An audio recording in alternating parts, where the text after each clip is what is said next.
Hi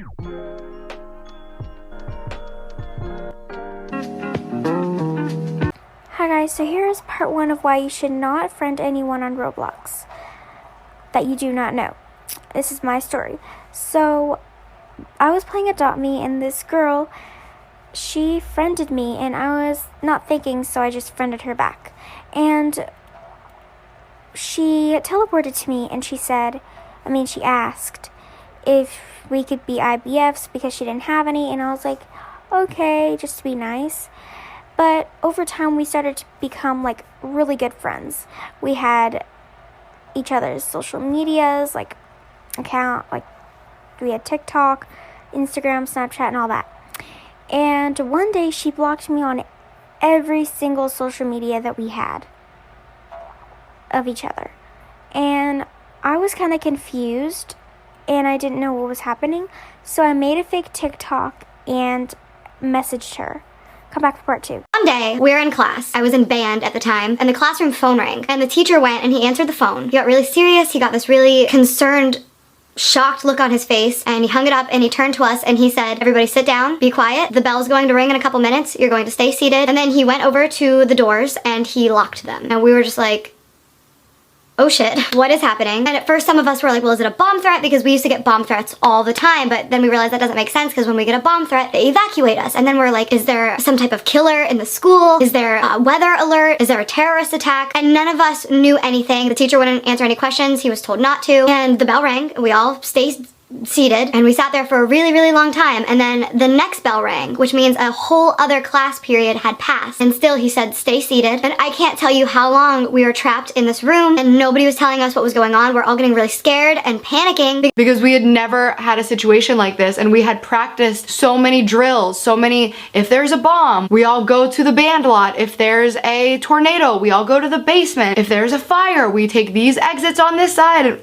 We always had a plan, and this was just something that we had never planned and nobody was telling us anything. So eventually they're texting their parents and calling their parents and they're saying, do you know anything about this? And the parents are all freaking out and now it's like an ordeal. Some of the parents started listening to the police scanners and it was getting back to us that there were ambulances outside of our school, and we're just like, and at this point, a lot of us are panicking because we think there's some type of shooter or something, because that makes sense. Like, okay, the doors are locked. They're telling us to be quiet. They're telling us not to move. They're telling us not to leave. There's ambulances outside. And finally, they just opened the doors and let us go. And they wouldn't tell us anything still. So we're just like, okay, we just sat in this classroom for like hours. There's ambulances outside of our school. And you're just gonna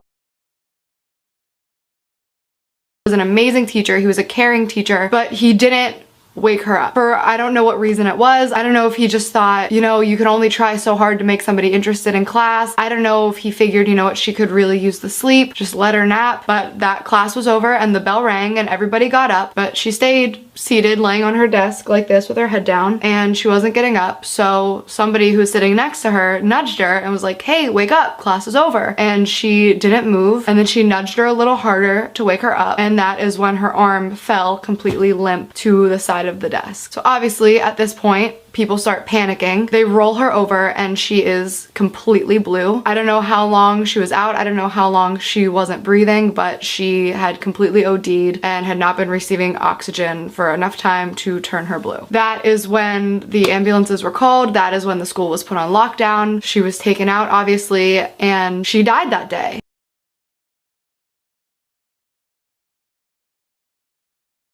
Okay, so here is why to never online date. So I met this guy on Roblox. We became very close friends and started playing with each other every day. But he started acting suspicious, so I just asked what's wrong. He just yelled at me shouting nothing, and we continued playing as he started to grab feelings for me, but I didn't for him. So one day asked me out. I felt bad for him, so I said yes. He said yay and tried kissing me. I didn't felt comfortable with it, so I just ran away. He ran after me and said kiss me. I said no sorry, but he said pleasey baby. I said fine, even thought I didn't feel comfortable with it. One day in Roblox chat he asked for my number so we could chat. I said my number and we chatted daily, until he asked for a photo of mine. I got a picture of a 15-year-old girl from Google, and then he sent it me.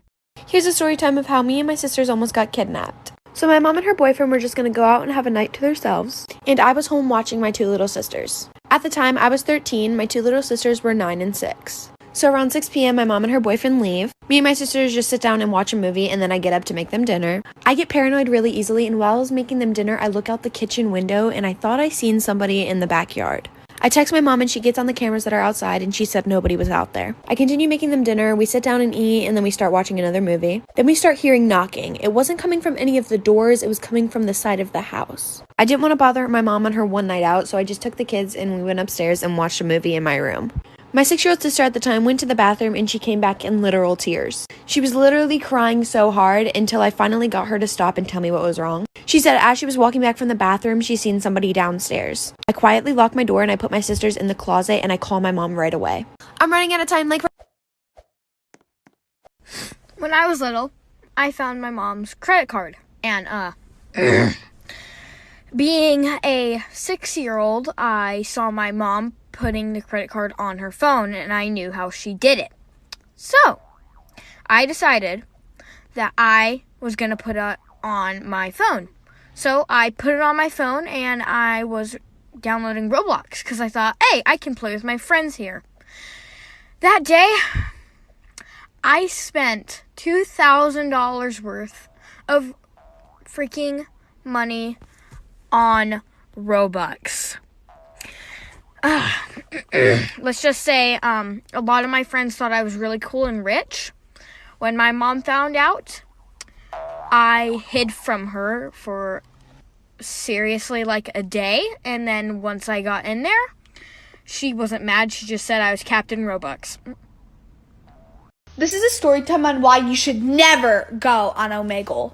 So my friend invited me to have a sleepover with her. And we had pretty much fun. We went trick-or-treating and stuff. We got all that candy. We were all sugared up. We decided to do an all-nighter. We did some really weird things. We were like going outside like at 1 a.m. in the midnight and doing cartwheels on our yard. And like it was really fun. So we got a bit tired, so we went inside and we decided to go make ourselves some coffee.